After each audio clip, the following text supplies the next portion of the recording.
O sonho dos nazistas de marchar por Moscou de fato se tornou realidade, mas não da maneira que eles imaginavam. Em junho de 1941, Hitler repetiu o fato de um líder militar que ele admirava, Napoleão Bonaparte, e ordenou que seus exércitos invadissem a União Soviética. Ironicamente, a operação terminaria da mesma forma que a investida do imperador francês, mais de um século antes, com a derrota do exército invasor. No outono de 1941, os líderes alemães acreditavam firmemente que a União Soviética, assim como a Polônia e a França, seriam derrotadas em poucos meses após o sucesso inicial da Operação Barbarossa. Com esse otimismo, eles começaram os preparativos para um grande desfile na vitória na Praça Vermelha, assim que Moscou fosse tomada pelas tropas alemãs. Os soldados alemães, na frente de batalha, até brincavam entre si, especulando se as suas unidades seriam uma das primeiras a desfilar na Praça Vermelha. Embora não haja registros detalhados sobre o número de tropas envolvidas no desfile, nem outros detalhes específicos, sabemos que Hitler planejava viajar para Moscou e inspecionar pessoalmente o evento. No entanto, no inverno de 1941, os soviéticos conseguiram reagrupar-se e deter o avanço alemão às portas de Moscou, empurrando-os para trás por vários quilômetros. A contraofensiva soviética durante a Batalha de Moscou resultou no fracasso da Blitzkrieg no leste, acabando com qualquer possibilidade de um grande desfile alemão na Praça Vermelha. Apesar disso, Stalin sempre esteve ciente do sonhado desfile alemão em Moscou. 2 anos e meio depois, quando os soviéticos lançaram uma ofensiva em todas as frentes, o líder soviético concedeu aos alemães aquele tão desejado desfile, mas de uma maneira completamente inesperada. Esse episódio, conhecido pelos historiadores como o Desfile dos Derrotados ou Desfile da Derrota, se tornou um dos momentos mais simbólicos e chocantes da Segunda Guerra Mundial.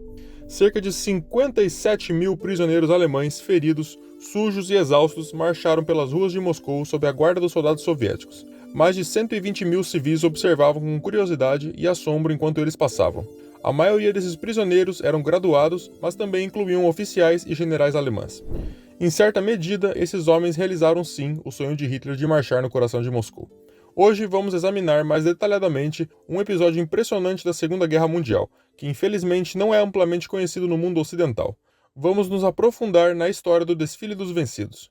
No verão de 1944, o Exército Vermelho infligiu aos alemães uma derrota catastrófica.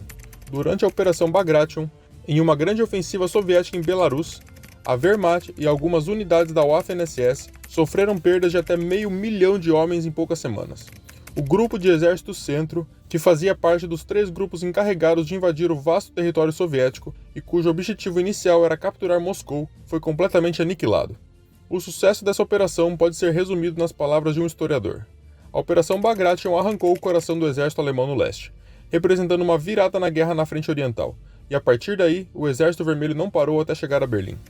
Apesar do lado soviético possuir o colossal número de 2.331.700 soldados do Exército Vermelho e mais 79.900 poloneses contra apenas 849.000 soldados alemães, o saldo de baixas soviéticas foi superior ao lado alemão, com o número total nessa operação chegando a 770.888 soldados. Já para o lado alemão, as fontes divergem um pouco, mas eles estão em uma média de 500 mil de baixas. É impressionante como quase sempre o exército soviético possui um número estrondosamente maior de soldados, mas ao mesmo tempo sofre muito mais baixas do que seu inimigo. Mas isso é assunto para um outro vídeo. Deixe aqui nos comentários se você gostaria de ver um vídeo sobre isso. Outro fato interessante é que os historiadores alemães concordam que Bagration foi a pior derrota da história alemã desde a época de Napoleão. A liderança do Politburo da União Soviética considerou que um triunfo tão significativo deveria ser comemorado. Embora a Operação Bagration não tivesse terminado, o Kremlin decidiu realizar um desfile oficial em Moscou. No entanto, diferentemente do tradicional desfile das tropas vitoriosas, o foco dessa vez seria nos vencidos. Embora pareça incomum, esse tipo de desfile já havia sido experimentado antes na história.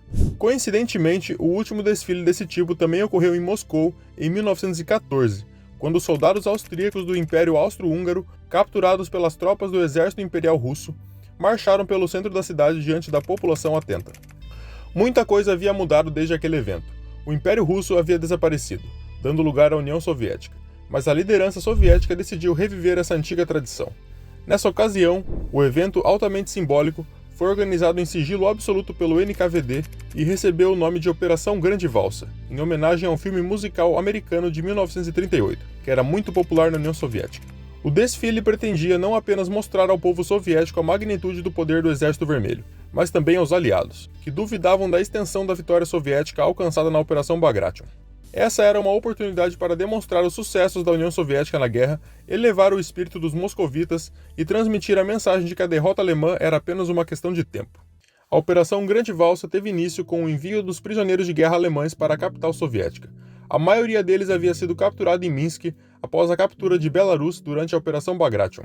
No entanto, dado que nem todos os quase 500 mil de prisioneiros estavam em condições de participar de uma procissão de vários quilômetros pela capital, apenas aqueles moderadamente saudáveis e capazes de se mover independentemente foram selecionados para ir a Moscou. Cada prisioneiro alemão passou por um exame médico rigoroso e, no final, 57.600 homens foram levados para a capital. A partir de 14 de julho de 1944, os trens carregados de prisioneiros alemães começaram a chegar à cidade histórica em Moscou. Os prisioneiros foram alojados em diferentes locais, como o Hipódromo Central de Moscou, o Estado Dínamo de Moscou e o campo do Regimento de Cavalaria da Divisão de Dzerzhinsky. Ao mesmo tempo, os bombeiros locais fornecem um pouco de água para eles, embora não o suficiente para satisfazer completamente a sede. Segundo um prisioneiro alemão, era o suficiente para saciar minha sede, mas não o suficiente para lavar o meu rosto. Conforme planejado para a Operação Grande Valsa, os soldados alemães seriam apresentados ao público moscovita em condições miseráveis. Os soldados foram bem alimentados, mas não autorizados a tomar banho. Aos olhos dos moscovitas, os alemães tinham que parecer em um estado deplorável. Isso incluía não poderem lavar-se, usar as mesmas roupas e, em alguns casos, caminhar descalços. Foram escolhidos os mais robustos, capazes de resistir à marcha de vários quilômetros. De 14 de julho de 1944 em diante, trens lotados com prisioneiros alemães começaram a chegar à capital. Os grupos eram acomodados no estádio Dínamo e no hipódromo de Moscou. A operação foi conduzida em sigilo, e nem mesmo muitos oficiais militares e do partido sabiam da sua existência. Enquanto isso, o povo de Moscou foi informado pela rádio sobre uma procissão que ocorreria em 17 de julho. A maioria das pessoas tinha a expectativa de que fosse um desfile militar tradicional do Exército Vermelho. Até mesmo muitos oficiais militares e do partido não tinham conhecimento de que o desfile seria realizado de uma forma diferente. Algumas horas antes do desfile, os prisioneiros alemães receberam a última refeição de mingau, pão e banha. Às 11 horas da segunda-feira, 17 de julho, os prisioneiros foram divididos em 2 grupos, e a passagem dos grupos foi liderada pelo coronel-general Pavel Artemiev, comandante do Distrito Militar de Moscou. Todo o evento foi filmado pelos cinegrafistas soviéticos, capturando as principais ruas ensolaradas de Moscou, com civis circulando pela cidade e caminhões militares estacionados ao fundo. Nas imagens seguintes, vemos prisioneiros alemães sendo guardados por soldados soviéticos no hipódromo de Moscou, alguns sentados, outros em pé. Na rádio, a mensagem foi transmitida. Hoje, 17 de julho de 1944, os soldados de Hitler têm a oportunidade de estar em Moscou. Aqui estão 57.600 prisioneiros alemães, remanescentes de regimentos, divisões e corpos de exército derrotados. Eles estão em uma ampla área do campo no hipódromo de Moscou. Isso é apenas o acampamento. A partir daqui, eles serão escoltados através de Moscou até os campos de prisioneiros de guerra. Os organizadores decidiram que a marcha seria liderada por 19 generais e 6 coronéis que também foram capturados durante a Operação Bagration. Eles eram os comandantes dessas unidades derrotadas. Entre eles estava o general-lieutenant Miller, que era o comandante interino do 4º Exército Alemão, cujas tropas estavam cercadas em Minsk. Em 8 de julho, ele aceitou o ultimato do comando soviético e ordenou que as suas unidades entregassem as armas. A marcha começaria com os generais e coronéis, seguidos por mais de 1.000 oficiais e uma série de soldados de infantaria em colunas separadas. Os generais e coronéis podiam marchar vestidos e com suas condecorações, enquanto os soldados de infantaria marchariam com as mesmas roupas em que foram capturados. Os moscovitas se reuniram em um grande número em varandas e nas principais ruas e avenidas da cidade, esperando silenciosamente pelo que estava por vir, a Marcha dos Vencidos. O primeiro grupo, composto por 42.000 soldados, marchou pela cidade de Leningradskoye, passando por várias ruas e praças importantes, como a Rua Gorky e a Praça Mayakovsky, até chegar à estação Kurskaya. O segundo grupo, com cerca de 15.600 homens, marchou ao longo do anel de jardim de Moscou, começando pela Praça Mayakovsky e terminando na estação Kanatchikovo, na periferia da cidade.